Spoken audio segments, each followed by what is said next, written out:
provocando de uma forma contrária. Professor, eu queria adicionar à nossa conversa aqui a nossa repórter que acompanha o inquérito da trama golpista desde o comecinho e sabe todos os detalhes, vem acompanhando as oitivas, não só as oitivas do núcleo 1, mas acompanhou aí durante a semana as oitivas do núcleo 2, 3, 4, que é a Manuela Alcântara. Ela também está com o Pablo Giovanni, que é o outro repórter setorista, né, aqui do Supremo Tribunal Federal de Judiciário. Eu queria chamar os dois justamente com esse gancho que o professor deixou. O professor Jorge Rubem de Oliveira, nosso cientista político, está nos ajudando a entender os próximos passos do que a gente está vendo acontecer agora, que são as buscas e apreensões na casa de Jair Bolsonaro e no seu escritório no PL. Manu, muito bom dia, Pablo também. Ontem, o ex-presidente Jair Bolsonaro disse ali à imprensa, logo depois que visitou Flávio Bolsonaro, senador lá no Congresso, que se ele tiver o passaporte dele de volta, ele vai lá para os Estados Unidos para negociar com Donald Trump a história do tarifaço. Tem tudo a ver com o que o professor está falando aqui, o professor Jorge, que é essa postura ameaçadora de Jair Bolsonaro, de quem está sendo investigado, de quem está com um julgamento quase para ser marcado no Supremo Tribunal Federal, de tentativa de golpe, né, tentativa violenta de golpe de Estado. Manu, por favor, então, acho que dá para a gente mapear um pouquinho a situação nesse momento do inquérito do Jair Bolsonaro e falar um pouquinho também sobre essa questão, né, que ele falou, é só me devolver o passaporte que eu consigo ir lá para os Estados Unidos e negociar com o Trump. Bom dia a vocês dois. Bom dia, Nath.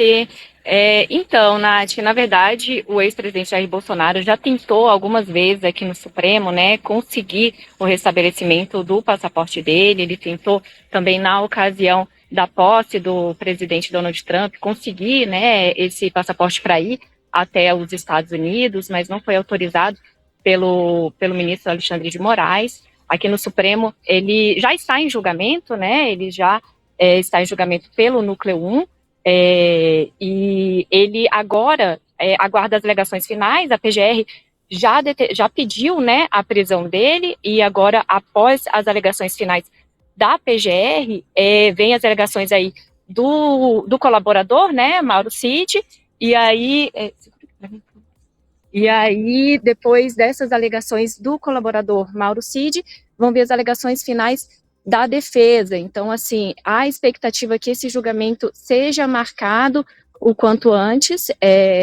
Assim, a expectativa é que em agosto, ali setembro, o julgamento já ocorra, né, no plenário da primeira turma do STF.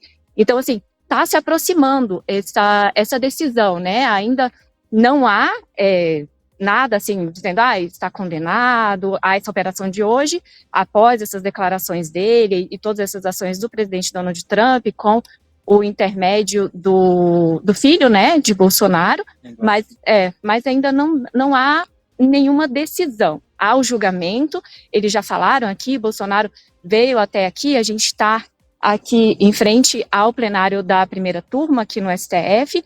Inclusive, estão acontecendo depoimentos agora, né, Pablo, do Núcleo 2, Núcleo 2, que apura ali a questão de uma interferência, de um uso político, né, da Polícia Rodoviária Federal, de outros órgãos, para poder manter Jair Bolsonaro no poder em 2022, após as eleições, né, que é justamente essa apuração de que houve uma trama golpista e Bolsonaro é colocado como o líder dessa trama nesse núcleo crucial. Então, assim, tudo aqui está interligado, né? Acho que o Pablo pode falar um pouquinho também dessas testemunhas de hoje.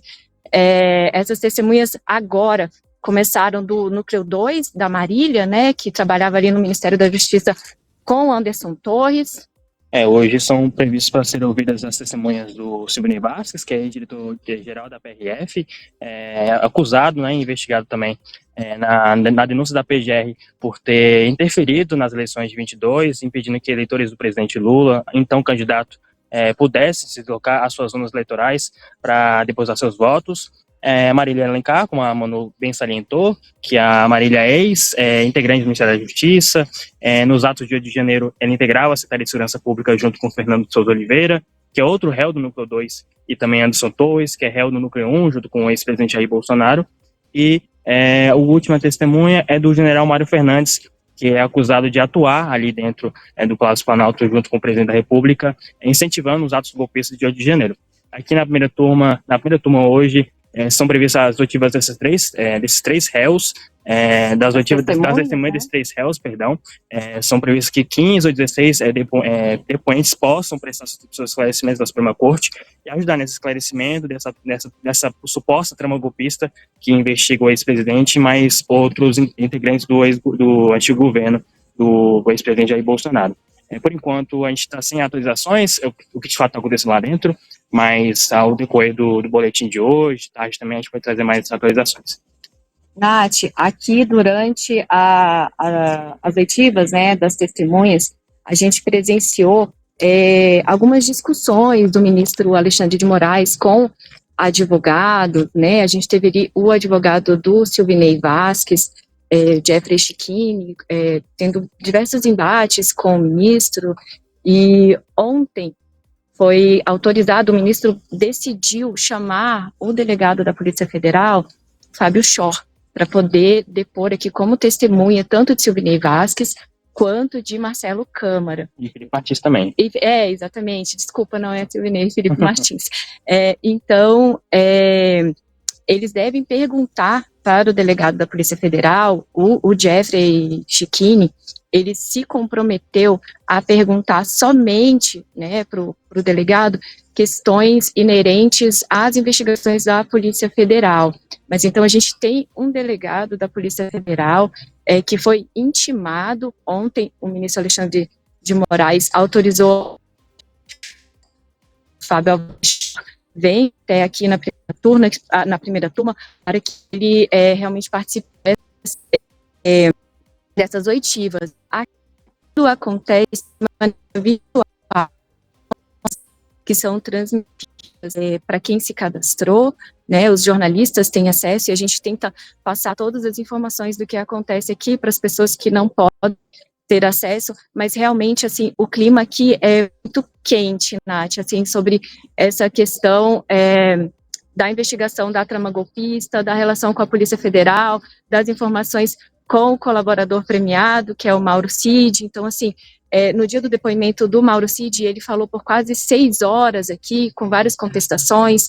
As defesas alegam que ele tem uma verdade seletiva, né, que ele acaba dizendo em muitos momentos que ele não sabe, em perguntas que acabam sendo mais comprometedoras, ele diz, não sei, não lembro. Então, assim, é uma argumentação da defesa muito forte, e hoje, em meio a tudo isso, né, em meio a essas apurações, e em meio a depoimentos de testemunha, acontece aí essa determinação do ministro Alexandre de Moraes contra o ex-presidente Jair Bolsonaro.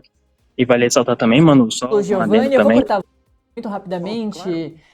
Nossos repórteres que estão ali no Supremo Tribunal Federal, que vem cobrindo o caso da trama golpista por todos esses vários meses, e também a gente está com o Jorge Folena, advogado e cientista político. Mas enquanto a gente está falando, a gente vê as imagens da Neila Guimarães, nossa outra jornalista. A gente tem gente em todos os cantos que são importantes para essa notícia nesse momento. A Neila foi a primeira jornalista e a única por muito tempo a conseguir essas imagens da frente da casa do ex-presidente Jair Bolsonaro aqui em Brasília. E essa imagem é de uma das últimas viaturas da Polícia Federal saindo da casa do presidente Jair Bolsonaro, do ex-presidente, saindo cheia de malas com essas buscas e apreensões que foram feitas na casa do ex-presidente Jair Bolsonaro, que está a caminho daqui do lado do Metrópolis.com, da Polícia Federal, da sede da Polícia Federal, para conseguir, para colocar a tornozeleira eletrônica, uma das ordens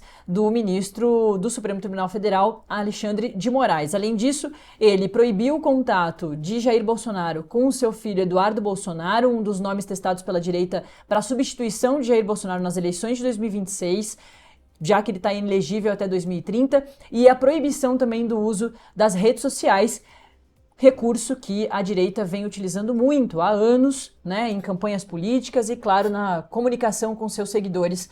Então, a proibição do uso de redes sociais é sempre uma questão bem polêmica no caso. Eu cortei vocês porque